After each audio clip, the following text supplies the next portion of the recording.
அண்ணா பல்கலைக்கழகம் விஷயத்தில் நிறைய மர்மங்கள் நிறைந்துள்ளது. இப்போ அவர் ஞானசேகரன் அரெஸ்ட் பண்ணாங்க. ஆனால் அதன் பின்னால் யார் இருக்கிறாங்க கரெக்டாக தெளிவாக தெரியல. அவர் அரெஸ்ட் பண்ணி நாள் ஆச்சு. இது வரலாம் அது அவர் என்ன ஒப்பந்தம் என்ன ஸ்டேட்மெண்ட் கொடுத்தாரு வெளியே வந்தா அது வெளியே வரல. அதுக்கப்புறம் அவங்க ஃபோன் வந்தது. இவங்ககிட்ட சொல்கிறாங்க, போலீஸ்கார ஒரு ஸ்டேட்மெண்ட் கொடுக்குறாரு, அமைச்சர் ஒரு ஸ்டேட்மெண்ட் கொடுக்குறாரு. அதுவே ஒரு முறைகேடு இருக்கு நிறையா. அதில் அது ஏர் இதில் இருக்குன்னு சொல்கிறாங்க. ஏரியிலிருந்து எப்படி ஃபோன் வரும், ரிங்கெல்லாம் எப்படி வரும், அது நிறைய விஷயம். அதுக்கப்புறம் அவங்க அந்த ஹாலண்டு மெயினில் தான் பேசிட்டு இருந்தாங்க. ஆக்சுவலாக ஃபஸ்ட்டுனா சொன்னாங்க அந்த புதரில் உட்காந்து இருந்தாங்க அப்படின்னு சொன்னாங்க. அப்புறம் வெளியே வந்தது அந்த ஹாலண்டு தான் உட்காந்து இருந்தாங்க. யாருக்கிட்டேருந்து ஃபோன் வந்தாங்க ஞானசேகரனுக்கு. அப்புறம் அந்த பொண்ணு மிரட்டி கூட்டின்னு போய்க்கிறாரு. அங்கே தான் நடந்தது விஷயம். எங்கேருந்து அவர் ஃபோன் எங்கேருந்து வந்தது, யார் ஃபோன் பண்ணாங்க? சரி, ஃபஸ்ட்டு போலீஸ் கம்ப்ளைண்ட் கொடுத்தாங்க அந்த அம்மா. போலீஸ் கம்ப்ளைண்ட் கொடுத்தோன்னு போலீஸ்காரன் கூட்டிட்டு போய் என்கொயரி பண்ணார்.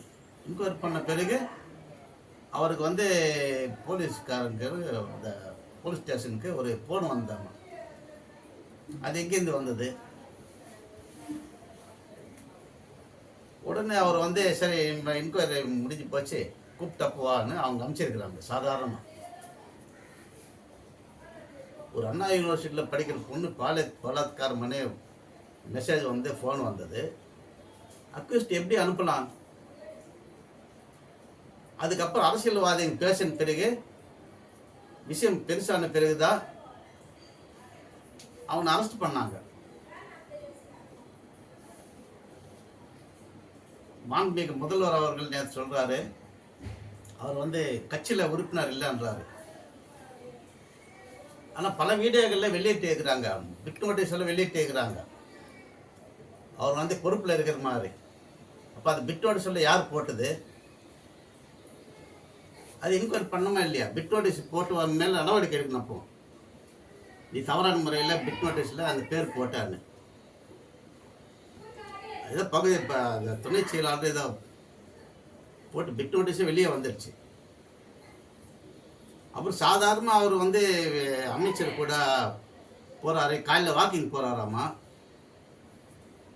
அப்புறம் அவர் வீட்டில் பிரியாணி சாப்பிட்டு இருக்கிறாரு. அதுக்கு ஒருத்தர் நேற்று விளக்கம் கொடுக்குறாரு.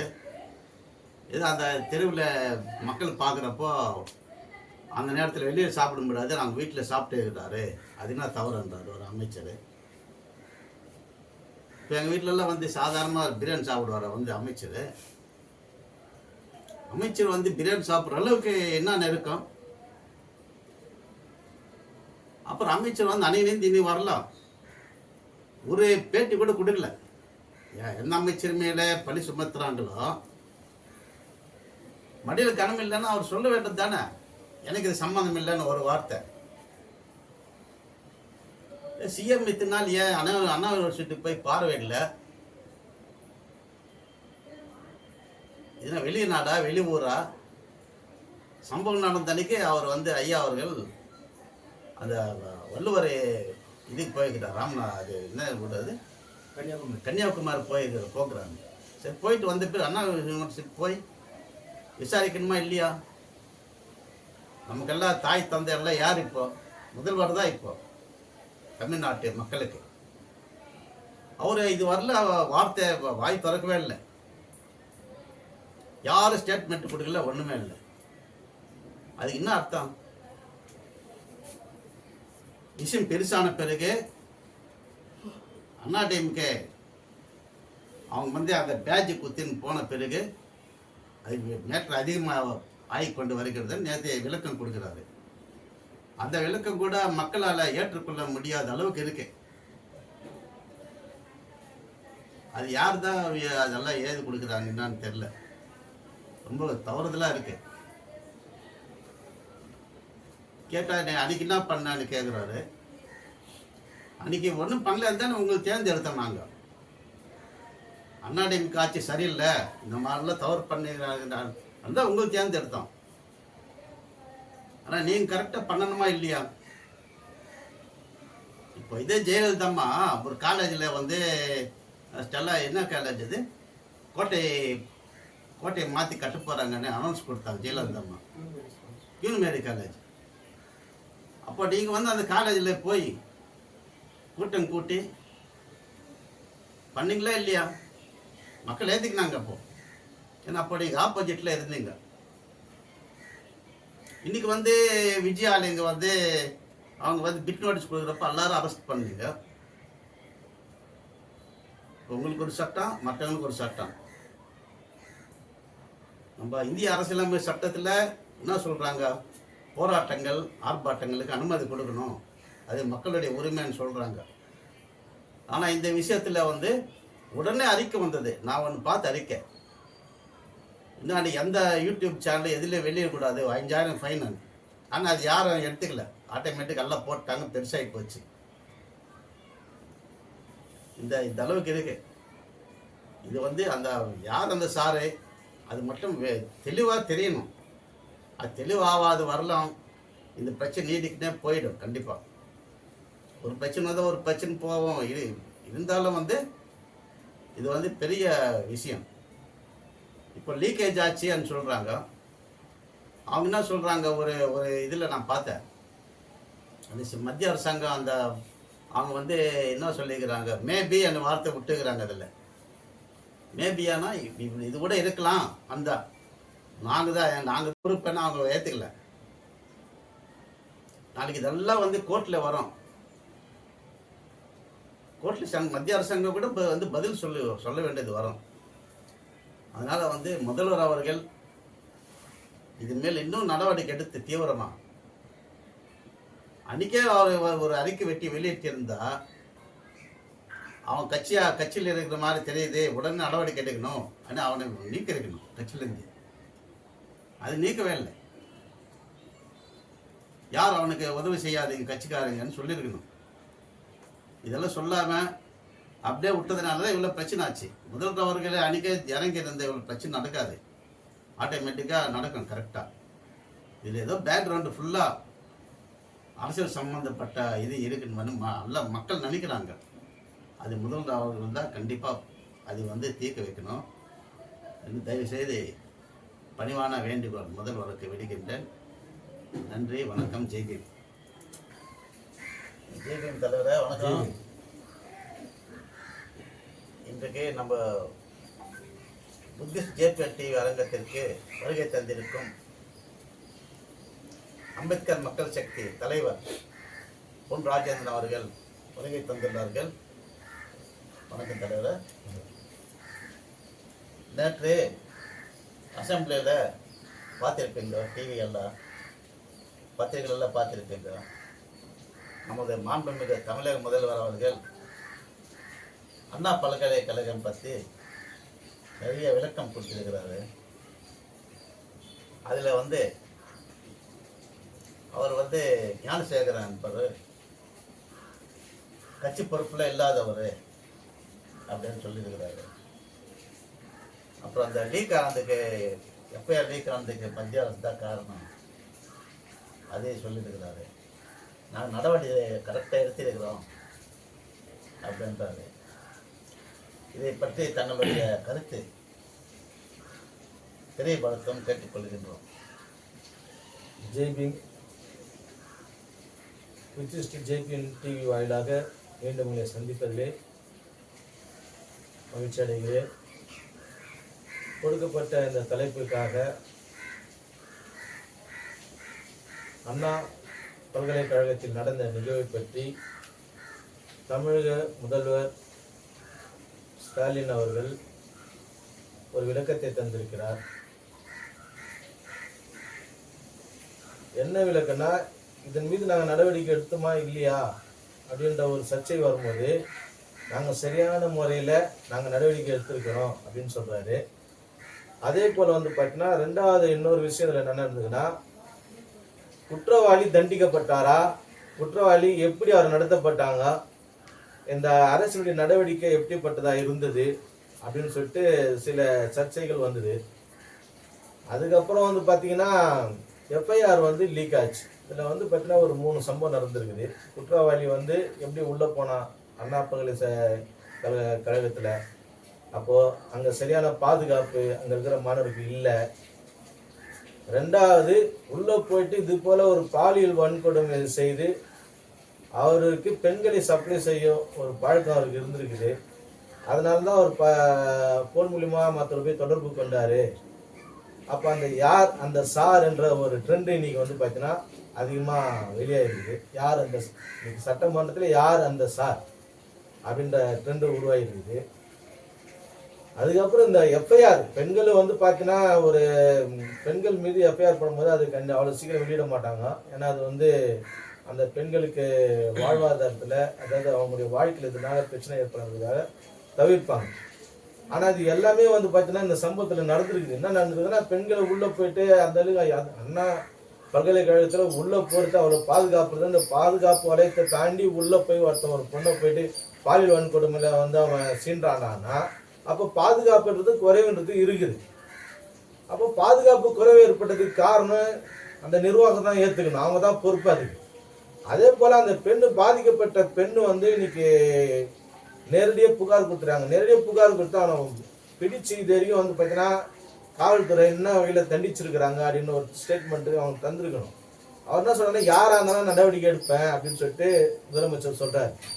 நடவடிக்கை எடுப்பீங்க, பாதுகாப்பு முக்கியம் இல்லை. நான் ஒரு பிள்ளைய, ஒரு பெண் பிள்ளைய இன்னைக்கு காலேஜுக்கு அனுப்புகிறாங்கன்னா அந்த காலேஜ் நம்பி அனுப்புகிறாங்க, அந்த பாதுகாப்பு கருதி தான் அனுப்புகிறாங்க. ஏன்னா அந்த பிள்ளை படித்து முடித்து மீண்டும் அவங்க இல்லத்துக்கு திரும்ப பாதுகாப்பு யாருன்னா அந்த அண்ணா பல்கலைக்கழகத்தை சார்ந்தவங்க தான். அப்போ அந்த பாதுகாப்பு அங்கே குறைவு ஏற்பட்டு இருக்குது. இதுக்கு வந்து அரசாங்கம் பொறுப்பேற்றுக்கணும். ஏன்னா முதல்ல அந்த பாதுகாப்பை வந்து இன்னைக்கு இப்படிப்பட்ட பிரச்சனை ஏதாவது நடந்திருக்குதுன்னா அதுக்கு தகுந்த முறையில் பாதுகாப்பு அங்கே இல்லாத போனதுக்கு மாணவ மாணவிகளை அவங்க சரியான முறையில் வழி நடத்தலை, அப்போது சரியான முறையில் இது பண்ணலை, அவங்க கவனிக்கலைன்ற ஒரு சில குறைபாடுகளும் இருக்குது. இதெல்லாம் வந்து அரசு நிர்வாகம் இதெல்லாம் கையில் எடுத்துக்கணும். அதே போல முதலமைச்சர் வந்து சொல்லியிருக்கிறாரு, இந்த பிரச்சனை அவங்க எதிர்கட்சி எடுக்கும்போது பொள்ளாச்சியை வந்து காரணம் காட்டுறாரு. இன்னைக்கு கரண்ட்ல இருக்கிற யாருன்னா திராவிட முன்னேற்ற கழக அரசு தான். அவங்க தான் பொறுப்பேற்றுக்கணும் இதுக்கு.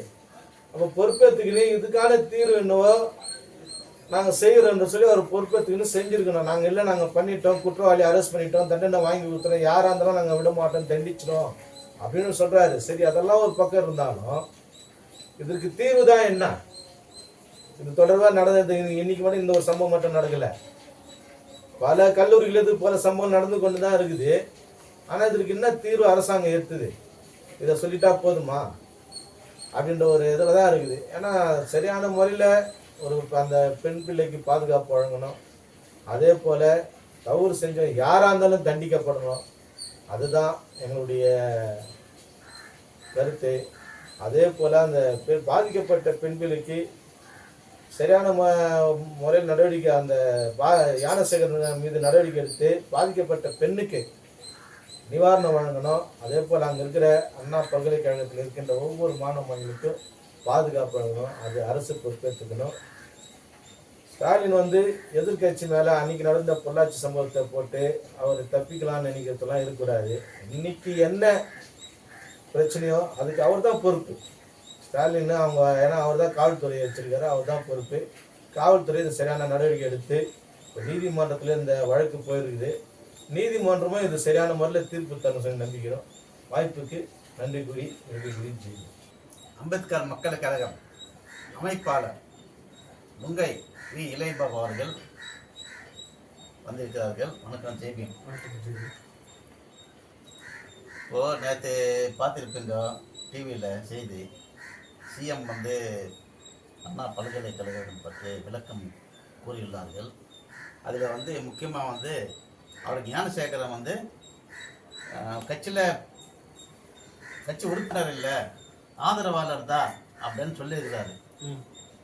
அது எப்படி? அது உறுப்பினர் என்ன ஆதரவாளர் என்ன ஒரு புரியல. வணக்கம். சமீபத்தில் நடந்த அண்ணா பல்கலைக்கழகத்தில் நடைபெற்ற அந்த பாலிய வன்கொடுமை சம்பந்தமாக சென்ற வாரம் இந்த வாரம் தொடக்கம் முதல் தமிழகம் பரபரப்பாக பேசப்பட்டது. ஆண்டின் முதல் சட்டமன்ற கூட்டத்தில் நேற்றைய தினம் முதல்வர் அவர்கள் இது குறித்து அறிக்கை தாக்கல் செய்த போது, குற்றவாளிகளை கைது செய்து விட்டோம், உண்மை குற்றவாளிகளை விரைவில் கைது செய்வோம், தக்க நடவடிக்கை எடுப்போம், யாரானாலும் சட்ட ரீதியான நடவடிக்கை எடுப்போம் என்று முதல்வர் சட்டமன்றத்தில் உறுதியளித்துள்ளார். ஆனால் குற்றவாளி யார் என்பது தெளிவாக இருக்கின்றது. ஞானசேகர் என்ற நபரை அனைவரும் இதுவரைக்கும் காண்பிக்கிறார்கள். இவர்தான் அந்த பெண்ணை பாலியல் வன்கொடுமை செய்த நபர் என்று தொலைக்காட்சி மூலமாக பத்திரிகை செய்தி மூலமாக நாம் அனைவரும் அறிந்து வருகிறோம். ஞானசேகரன் என்பவர் ஒரு தனி மனிதன், ஒரு சிறு சாப்பாடு கடை வைத்து தன் வாழ்க்கை நடத்துபவர்.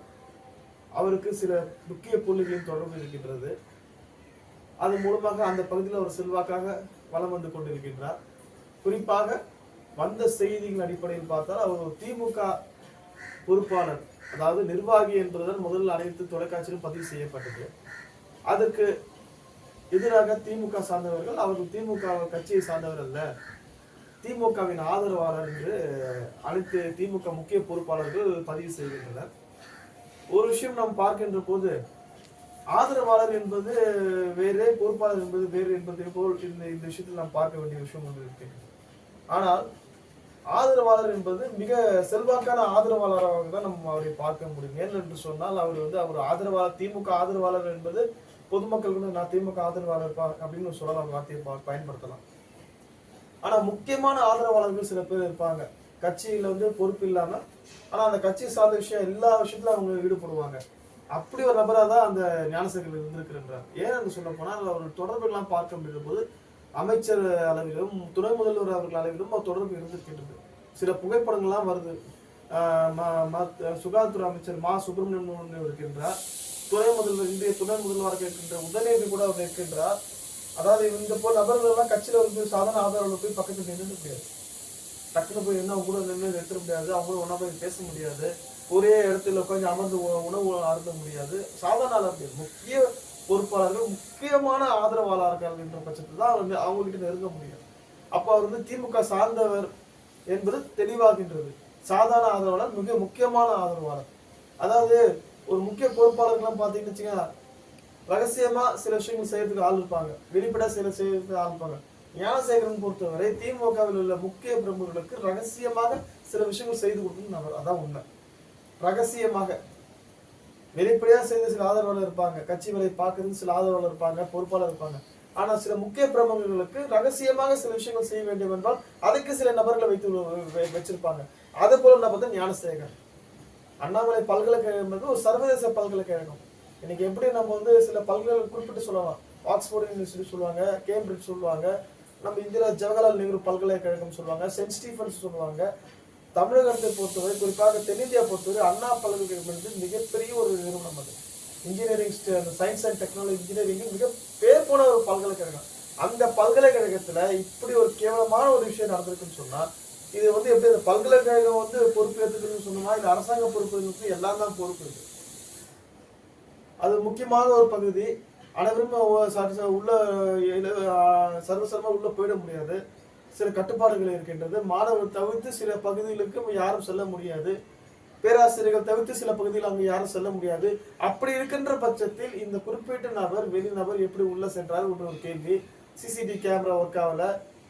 அப்புறம் எப்பவுமே ரெகுலரா வரவர்னு சில பேர் சொல்றாங்க. எதுக்கு அவர் உள்ள வராரு, ரெகுலரா வராரு, ரெகுலரா உள்ள வர காரணம் என்ன, யாரை பார்க்க அவர் வந்தார், முதல்ல யூனிவர்சிட்டிக்குள்ள அவர் யாரை பார்க்க உள்ள வந்தார் அவரு, அந்த நேரத்தில் அவருக்கு அங்கே யார் சந்திக்கூடிய நேரம் இருந்துச்சு. சரி, அந்த பெண் அவர் ஆண்களோட பேசிட்டு இருந்தாங்க, ஒரு நேரத்துல பேசுறாங்க. அந்த இடத்துல அவங்க மாணவர்கள், அந்த கல்லூரி சேர்ந்த மாணவர்கள் அவங்க உட்காந்து பேசுறாங்க, அது வேற விஷயம். அது ஆனா இந்த நபர் யாரை பார்க்க அங்க உள்ள போனாரு, யாரை பார்க்க உள்ள போனாரு, முதல்ல யாரை பார்க்க உள்ள போகும்போது இந்த நிகழ்வு அவங்க நடைபெற்றது, அது மூலம் தெளிவா தெரியல, தெளிவா வரல. அப்புறம் அவர் போன்ல பேசும்போது யாரோ சாருன்னு சொல்றாங்க. அந்த பெண்மணியும் திருப்பியும் புகார் கொடுக்கும் போது திருப்பி அந்த விஷயம் சொல்றாங்க. அவர் போன்ல பேசணும், சார் கிட்ட போகணுன்ற மாதிரி ஒரு வார்த்தை சொல்லியிருக்காரு. அந்த சார் யாருன்னு இது வரைக்கும் தெரியல. நேற்று தினம் கூட சட்டமன்றத்தை எதிர்கட்சி சார்ந்த அதிமுக உறுப்பினர்கள் யார் அந்த சார் ஒரு பேட்சை குத்தின்னு வந்தாங்க, கேள்வி கேட்டாங்க. முதல்வர் வந்து அது என்ன சொல்றாருன்னா, அதுக்கு முன்னே சேகர்பாபு அமைச்சர் சேகர்பாபு ஒரு விஷயத்த பதிவு செய்திருந்த பேப்பர்ல கூட நியூஸ் வந்தது. என்னன்னா, அந்த யார் அந்த சார் விஷயத்தை பெருசுப்படுத்த தேவையில்லாம நீங்க விஷயத்தை பெருசுப்படுத்திட்டு இருக்குன்னு சொல்ற மிரட்டுற பாணியில சேகர்பாபு ஒரு அறிக்கை கொடுத்திருந்தாரு. இந்த முதல்வரும் அப்படிதான் சொல்றாரு. யார் அந்த சார்ன்றது பொறுப்பற்ற ஒரு கேள்வின்றாரு. எது பொறுப்பற்ற கேள்வி? ஒரு குறிப்பிட்ட நபரோட பேர் அங்க குறிப்பிட்ட சார் போது அந்த சார் யாருன்னு தெரியணும்ல. இதுக்கு முன்னாடி நடந்திருக்கலாம்ல. ஆனா இந்த விஷயத்த பொறுத்திருக்கு அந்த பெண் வந்து தைரியமா வந்து புகார் கொடுக்கல சொன்னா இந்த விஷயம் வெளியே வந்திருக்குமா? அந்த பெண் வெளியே வந்து புகார் கொடுத்ததால இவ்வளவு விஷயம் வெளியே வந்திருக்கு. அப்ப இதுக்கு முன்னாங்க ஏதோ நடந்திருக்குல்ல. போங்க, இந்த நபர் உள்ள போயிருக்காரு, இந்த மாதிரி இந்த சார் நீ அட்ஜஸ்ட் பண்ண அவங்க சொல்லும் போது அப்ப ஏற்கனவே விஷயம் நடந்திருக்காங்க, நிறைய நடந்திருக்கு, விஷயம் வெளியே வராம இருக்குது. ஆனா இதுல வந்து திமுக அரசாங்கம் வந்து இருக்கின்ற ஆளுநர் குற்றச்சாட்டு என்பது ஒரு என்ன கேவலமான விஷயம் தெரியுமா? ஆளுநர் தான் துணைவேந்தர், கரெக்ட் தான். துணைவேந்தர் இல்ல, பொறுப்பாளர்கள் எல்லாம் இருக்கிறாங்க, அவங்க பொறுப்பு தான். அரசாங்கமும் பொறுப்பு தான், போலீஸ் அதிகாரிகளும் பொறுப்பு தான். இல்ல எஃப்ஐஆர் வெளியே வந்ததுக்கு டெக்னாலஜிக்கல் பிளான் சொல்றாங்க. அதாவது தொழில்நுட்ப கோளாறு. எப்படிங்க அது எஃப்ஐஆர் காப்பி வெளியே தொழில்நுட்ப கோளாறு எப்படி வெளியே வரும்? அந்த பெண் பெயரை கொச்சப்படுத்துறதுதான் எஃப்ஐஆர் காப்பி வெளியிடப்பட்டது. காவல்துறை வெளியிட்டு இருக்காங்க, யாரும் வெளியிட முடியாது. ஒரு கான்பிடென்ஷியல் டாக்குமெண்ட் சொல்லுவாங்க, பாதுகாக்கப்பட்ட ஒரு ஆவணத்தை வெளியிடுறதுக்கு யாருக்குமே அதிகாரம் போது அது வெளியே வருதுன்னு சொன்னா யாருக்கிட்ட அது கான்பிடென்ஷியலா கொடுத்துருமோ அவங்க தான் வெளியிட முடியாது. மிக பாதுகாக்கப்பட்ட ஒரு ஆவணம், அந்த ஆவணத்தை வெளியிடணும்னா அவங்க யாருக்கிட்ட அவங்க வெளியிட முடியும், வேற யாரும் வெளியிட்டு இருப்பாங்க. மத்த பேரை கூட சொல்லுவாங்க. ரெண்டாவது, முதல்வர் அவர்கள் ஏதோ சிறுபிள்ளை தரமாக உங்க ஆட்சியில் நடக்கலையா, பொள்ளாச்சி நடக்கலையா, கள்ளக்குறிச்சி நடக்கலையா, இது எப்படி பதில்னா நீ பண்ணலையா என்ன கேள்வி கேட்கறன்ற மாதிரி இருக்குது. இந்த திருட்டு பசங்க திருட்டானா ஒருத்தர் அதிகமா ஒருத்தர் கம்மியா திருடாச்சு, நீ பண்ணலையாடா ஏன் நீ பண்ணலையான்னு சொல்லி மாத்தி திருட்டு பசங்க திட்டி பண்ண அந்த மாதிரி திட்டிக்கிறாங்க சட்டமன்றத்துல. இது சட்டமன்றத்துல ஒரு முதல்வர் பொறுப்பான பதில் மாதிரி தெரியல. குற்றவாளி கைது செய்யப்பட்டிருக்காங்க, தக்க நடவடிக்கை எடுக்கப்பட்டுள்ளது. மேற்கொண்டு யாரா இருந்து இந்த வழக்குல சம்பந்தப்பட்டிருக்காங்க கண்டிப்பா நான் கைது பண்ணுவோம். இதுதான் ஒரு முதல்வர் பதிலாக இருந்திருக்கும். பொள்ளாச்சியில நடந்து நீங்க என்ன பண்ணீங்க, இங்க என்ன பண்ணீங்கன்னா ஒரு திருட்டு பேர் கேள்வி கேட்கிறாரு முதல்வர். ஒரு பொறுப்பற்ற ஒரு பொருள் தான் இருக்காரு. உதயநிதி துணை முதல்வர் என்ன சொல்றாரு, நான் 100 சார் கேட்க வேண்டியது இருக்கும். எதுக்கு 100 சார் கேட்க வேண்டியது இருக்கும்? எதுக்கு 100 சார் கேட்க வேண்டியது இருக்கும்? ஆனா கேவலமான ஒரு ஆட்சி நடைபெறுகிறது தமிழ்நாட்டில். சமூக நீதி என்ற போர்வில் சமூக அநீதி ஒரு ஆட்சி தமிழ்நாட்டில். திராவிட கழகம் சொல்றாங்க, அது என்ன சொல்றது, திமுக எப்படிதான் தமிழ்நாட்டை பண்ண போறாங்கன்னு தெரியல. வருங்காலத்தில் எந்த பக்கம் தெரினாலும் பிரச்சனை. அது கூச்சப்படும் சொல்லி பெண்களுக்கு பாதுகாப்பான மாநிலம் சொல்றாரு முதல்வர் அவர்கள். வந்தது ஒரு விஷயம் தான், எவ்வளவு நடக்குது. இன்னைக்கும் கிராமப்புறங்கள பட்டியல் சமூக சார்ந்த பெண்கள் எவ்வளவு பாலிய பலாத்காரம் பண்றாங்க, வழக்கு பதிவு செய்யப்படுறது இல்ல, பயந்துகிட்டு எவ்வளவு நடக்குது. ஆனா அவர் வெளிப்படையா சொல்றாரு பாதுகாப்பான மாநிலமா தமிழ்நாடு. இன்னும் எத்தனை நாள் தான் தமிழ்நாட்டு மக்களை ஏமாத்த போறாங்க தெரியல திராவிட முன்னேற்ற கழகத்தை சார்ந்தவர்கள். இந்த வழக்கை பொறுத்த வரைக்கும் அந்த பெண்ணுக்கு நஷ்டீடு வழங்கப்பட்டுள்ளது. ஒரு 3 நபர் கமிஷன் அமைச்சிருக்காங்க. கமிஷன் நீங்க சொன்னாலே அந்த கேஸ நொந்து செய்யற விஷயம் தான் கமிஷன் சொல்லுவாங்க. Commission is another method to dilute the கேஸ்னு சொல்லுவாங்க. அதாவது ஒரு ஆங்கில வார்த்தை commission is another method to dilute the case. அதாவது என்னன்னா ஒரு விஷயத்துக்கு ஒரு கமிஷன் போனா முடிஞ்சு போச்சு அந்த விஷயம், அவ்வளவுதான் முடிஞ்சிச்சு. அந்த கமிஷன் என்ன பேசுவாங்க, அந்த ரிப்போர்ட் எப்ப வருது, என்ன அது பக்கம் மக்கள் பக்கம் தெரியவே தெரியாது. எப்படி இன்னைக்கு வேங்கவயல நடந்துட்டு இருக்கோ அதே மாதிரி நடக்கும். வேங்கவயல ஏகப்பட்ட கமிஷன் இருக்கு. வேங்கவயல் மட்டும் நிறைய கமிஷன் போட்டு எல்லாம் கமிஷன் போடல கேஸ் முடிஞ்சிச்சுன்னு அர்த்தம், அவ்வளவுதான். இப்ப யாரு ஞானசேகர் மட்டும் தான் குற்றவாளி, முடிஞ்சிச்சு. எப்படி நம்ம அண்ணன் ஆம்ஸ்டாங்ல குழந்தை வழக்குல சில பொடியன்களை பிடிச்சி குற்றவாளின்னு சொல்லி முடிச்சுட்டாங்களோ அதே மாதிரி இதையும் முடிச்சுடுவாங்க, அவ்வளவுதான் முடிச்சு. பெண்ணுக்கு நியாயம் என்பது கண்டிப்பா கிடைக்காது. ஞானசேகரன் தான் குற்றவாளி. ஆனா அந்த ஞானசேகரனை கொலை அதை செய்ய சொல்ல தூண்டின நபர் யாருன்னா வராது. ஏன்னா கண்டிப்பா திமுக சார்ந்ததான் இருப்பாரு. ஆனா எனக்கு திமுக கூட்டணி கட்சியில இருக்கனால ஆளுநர் கூட சொல்றாங்க, என்ன சொல்றாங்க, துணைவேந்தர் போடுங்க, அங்க இருந்து பொறுப்பு அப்ப ஆளுநர் தான் பொறுப்பு. அப்ப தமிழ்நாடு கவர்மெண்ட் யாரு ஆளுநர் ஆளுற, தமிழ்நாடு முதலமைச்சர் திமுக அரசால தான். கூட்டணி கட்சிகள் என்பவர்கள் தர்மத்தை பார்க்கணும், நீதியை பார்க்கணும். எல்லாமே ஆளுங்கட்சி செய்து சரின்னு சொல்லி சொல்லும்போது அதுக்கு நீங்க ஜாலர் அடிக்கிறதுக்கு மிக ஒரு வெக்கமான விஷயம். ஆனா தமிழ்நாட்டு மக்கள் பார்த்து கொண்டுதான் இருக்கிறார்கள். தேர்தல் நேரங்களில் பிரதிபலிக்கும், கண்டிப்பாக பிரதிபலிக்கும். குற்றவாளிகள் கைது செய்யப்படும் பண்ணிட்டோம்னு சொல்றாரு, பண்ணுவோம்னு சொல்றாரு, என்னன்னே இதுல புரியல, இந்த விஷயத்துல புரியல. ஆனா இதுல மிக ஒரு முக்கியமான நபரை பாதுகாக்கிறாங்க, அது தெளிவா தெரியுது. வேற ஒண்ணு இல்ல சொல்ல விடுறாரு. முக்கியமான நபரை பாதுகாப்பதற்கு ஞானசேகரன் பலிகடாக்கப்பட்டுள்ளார், அவ்வளவுதான். ஆனா உண்மைக்குள்ள குற்றவாளி வந்து ஞானசேகரன் மேல ஒருத்தர் இருக்காரு. அவர் யார் வெளியே வர்றது யார், அவர் திமுக சார்ந்த முக்கிய பொறுப்பு. தப்ப திசை திருப்பதற்கு முதல்வருக்கு ஸ்டாலின் சொல்ல வேண்டிய அவசியம் இல்லை. யாரும் எப்படி வேணா திருப்பாங்க, அவங்க எப்படி வேணா மாத்தி போடுவாங்க. அது அவங்க கை தேர்ந்தவங்க அவங்க. அதனால வந்து இந்த வழக்கை பொறுத்த வரைக்கும் பார்த்தா நீதி என்பது கண்டிப்பாக கிடைக்காது. அவங்க நீதி என்ன, பெண்ணுக்கு கொடுக்கப்பட்ட தொகையோ அந்த கமிஷன் தான் நீதி முடிஞ்சு போச்சு. குற்றவாளி யாரும் ஞானசேகர். அது தாண்டி இல்லை ஒரு ஸ்டெப் கூட நகர மாட்டாங்க. யார் அந்த நபர் முடிஞ்சு போச்சு, நேற்று பேசினாங்க இன்னைக்கு பேசணும் நாளைக்கு பேச மாட்டாங்க. அதுக்கு அடுத்த நிகழ்ச்சிக்கு போயிடுவாங்க. அதுதான் இந்த வழக்கை பொறுத்த வரைக்கும் இதுதான் முடிவு. யார் அந்த நபர், யார் அந்த சார், அது ஒரு கேள்வி நிற்கும். அடுத்த கட்ட அந்த விசாரணை கமிஷன் அது ஒரு கேள்வி நிற்கும். கொஸ்டின் மார்க்கா இந்த விஷயம் அப்படியே முடிஞ்சு போயிடுவாங்க. பல விஷயங்கள் இது ஒரு விஷயமா நம்ம கடந்து போயிட்டே இருப்போம். அடுத்த விஷயம் வரும், அவ்வளவுதான் நடக்கும். இதுதான் இந்த வழக்கில் இருக்கும். முதல்வர் பொறுப்பற்று இந்த விஷயத்தில் செயல்படுறார், நல்லா தெளிவா தெரிகின்றது. தமிழக காவல்துறை பொறுப்பற்று செயல்படுகின்றது, நன்றாக தெரிகின்றது. நன்றி, வணக்கம், ஜெய்ஹிந்த்.